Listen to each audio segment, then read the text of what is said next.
These are tears of joy. Scott Lieberman found out through a DNA test he has a biological sister he's never met. He was adopted as a baby from Chile and grew up in the US. An intense search led him to Jenny Escalone Madones, his half-sister. She instantly knew. She's like, yes, like that's what that hole is. That's why my life hasn't been complete until now. And there was just no doubt in her mind that I was her brother. He traveled to Chile, his homeland, to meet her.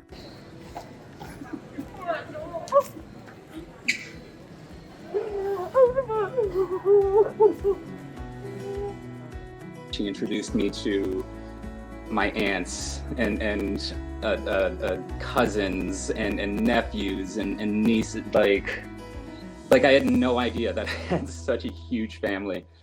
He also had no idea about the huge mystery behind his adoption. The first thing I asked him was, Scott, are you ready for this? And he's like, yeah, I'm ready for this. Susie Wortman works for an organization called Nos Buscamos. They help reunite Chilean adoptees with their birth families. She helped Scott meet his.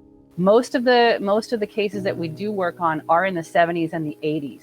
Susie says the nonprofit has seen hundreds of historical cases involving coerced or forced adoptions in Chile. She found Scott's original last name in the government system.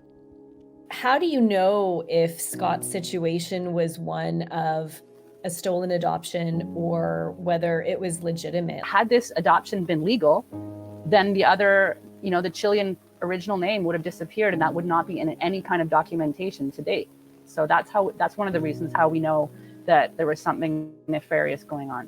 They wouldn't necessarily steal the child, but they would like pat them on the back and say, you know what, you're young, you'll be able to have more children, don't worry. The best thing for you is to give us this child. We're going to give this child a home. Scott and his family will never know the exact circumstances behind his adoption.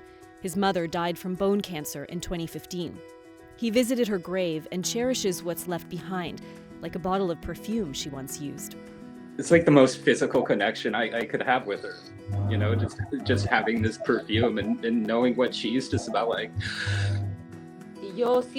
Jenny says in Spanish she always felt like something was missing in her family, but she had no idea what or who it was. One of the stories that always gets me is our mom used to take Jenny to the airport in Santiago, and they would just sit and look at people get off planes, and Jenny never knew. She's like, that's just something we did. And now, like, in the context of everything, we think my mom was waiting for someone who looked like her to get off the plane. After 42 years, Scott did get off the plane and is learning about his birth mom through the rest of his newfound family.